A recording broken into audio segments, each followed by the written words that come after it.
All right, everyone. Good morning, good afternoon, or good evening. Whatever time it is, wherever in this world it is that you are. Welcome once more to another live stream of Alexandra Mayers live, page by page reading and commentary of the modern English version of the Bible. Today we're going to go back into the second book of Kings, chapter 6, which revolves around the theme of the floating axe head and Ben-Hadad besieges Samaria. Let's see, is there anything else that this chapter covers? Nope, that's it. On a personal note, also the blinded Arameans captured. All right, so it's three sections in the second book of Kings, chapter 6. All right, but on a personal note, I'm feeling good. Um, the rest of this year and really until the year probably 2028, as an independent musician and artist, I'm going to be into synthwave, rock, pop mode. I released a new track. It's an original track on this channel, Alexandra Mayers Live. The track title is called, I forgot the name of my own song. That's pretty bad. If you can't call on time, my mind right now is elsewhere. But it's a good track. It's a good track. I'm going to make an instrumental only version of it also. I'll probably get that done over the next couple of days. But yeah, I'm in music mode, lyric writing mode, um, music orchestration mode, vocalist mode. Got to work on the vocals, but getting there, getting there. So I'm feeling good about it. Everything in life is good, very productive, keeping myself on a high energy schedule, back to doing daily workouts again. So that's about it. But let's go ahead and get started on the second book of Kings, chapter 6, the floating axe head. Now the sons of the prophets said to Elisha, "Look, the place where we are living with you is too small for us. Let us go to the Jordan and take from there one beam per man, and let us make for ourselves a place to live there." And Elisha said, "Go." Then one of them said, "Please come with your servants." And he said, "I will come." So he went with them. And they came to the Jordan and cut down trees, but as one was cutting down a tree, the axe head fell into the water.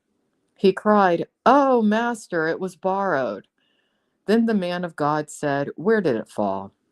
When he showed him the place, he cut off a stick and threw it in there, and he made the iron float. So Elisha said, "Pick it up," and he reached out his hand and took it. Interesting.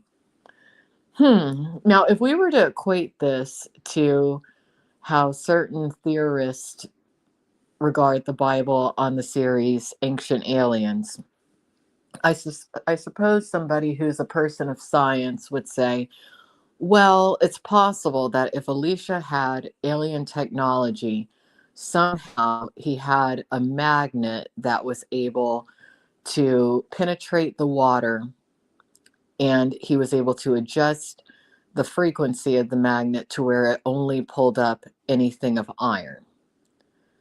So that would be a theory on this story, but I think it was just God working through Elisha. That's me. All right. The next section of this chapter is the blinded Arameans captured. And what I like about the second book of Kings so far is it seems to be a collection of short stories of biblical miracles. That seems to be what it is. So everyone make notes of that. If you ever need to reference a biblical miracle, the second book of Kings would be your go-to book. But let's continue. Then the king of Aram was fighting against Israel, and he took counsel with his servants, saying, "At such and such a place will be my camp." But the man of God sent word to the king of Israel, saying, "Take care not to pass through this place, for the Arameans are marching down there." The king of Israel sent word to the place of which the man of God spoke. He warned him and was on his guard there more than once. The mind of the king of Aram was troubled by this. So he called his servants and said to them, "Will you not tell me who among us sides with the king of Israel?" Then one of the servants said, "No, no one, my lord, O king.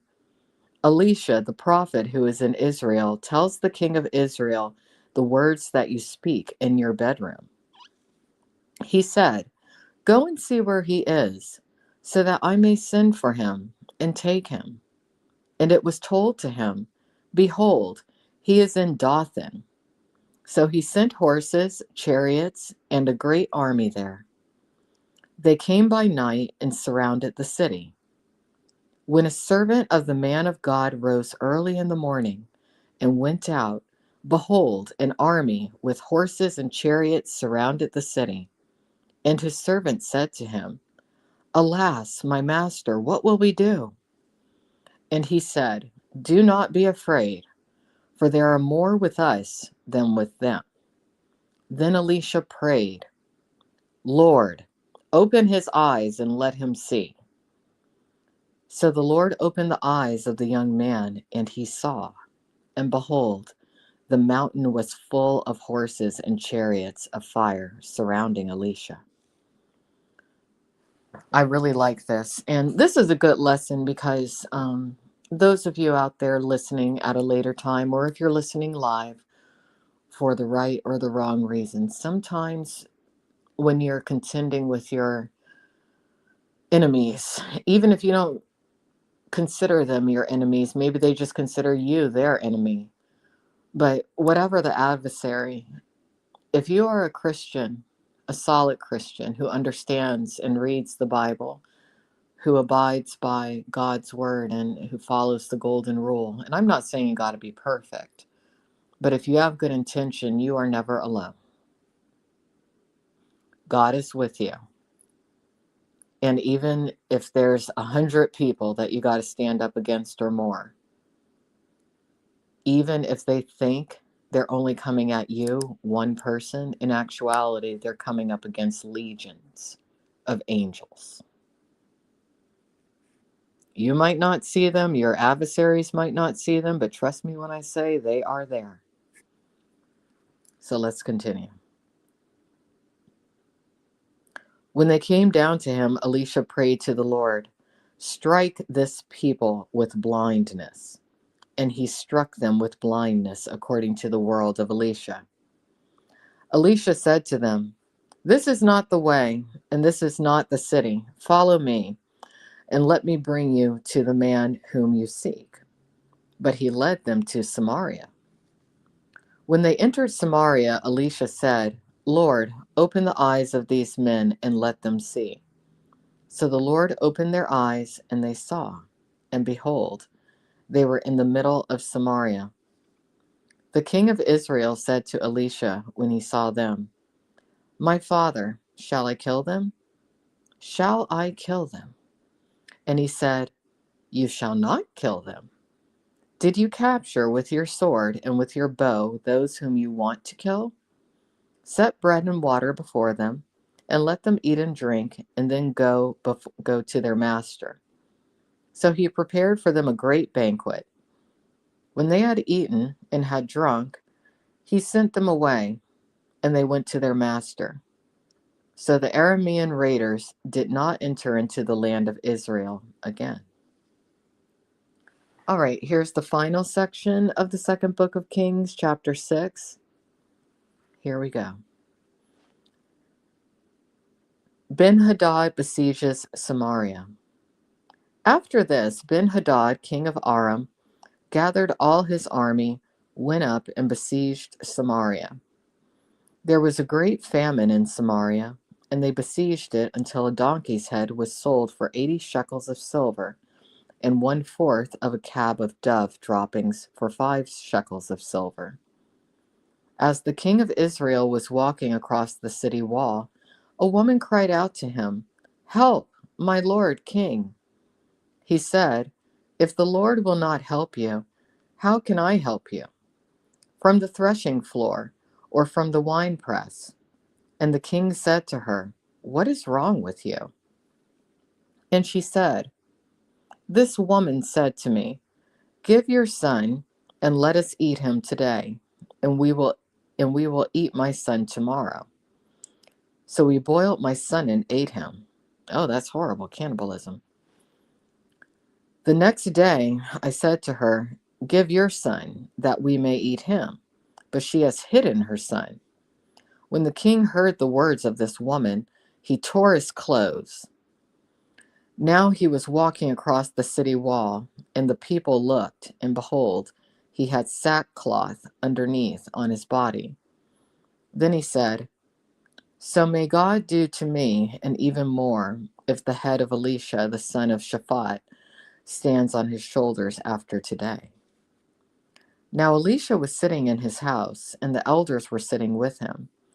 The king sent a messenger, but before the messenger came to him, Elisha said to the elders, "Are you aware that the son of a murderer has sent a man to take off my head? When the messenger enters, shut the door and hold it against him. Is not the sound of his master's feet behind him?" And while he was speaking with them, the messenger came down to him, and the king said, "This calamity is of the Lord. What should I hope in the Lord any longer?" Or why should I hope in the Lord any longer? Interesting. So he's at a crossroads when it comes to faith. Well, that's the end of chapter 6 of the second book of Kings. Tomorrow we'll go into chapter 7 and continue that final segment of chapter 6.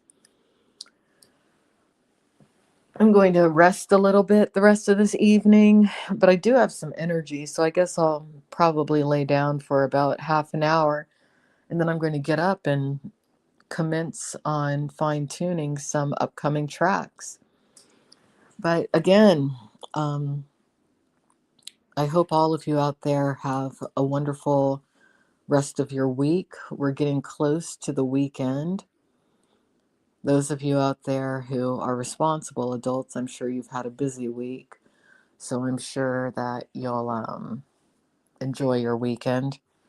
Again, I did recently, last night or early this morning, I released a new synthwave pop rock track. It's titled "If You Can't Call on Time." And that's really going to be where I am vibrationally for the next couple years. I feel like taking things back to the late 80s and the early 90s musically. But also, um, when it comes to my mentality,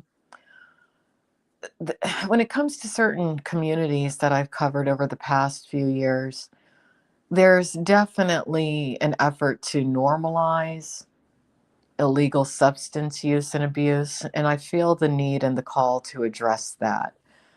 Something that was very prevalent in the late 80s and early 90s was the Just Say No campaign, which was launched by Nancy Reagan, Ronald Reagan's wife. She did such a good job with that. And when I think about it, it probably saved the lives of a lot of my generation. I'm very late Generation X. I was born in 1979.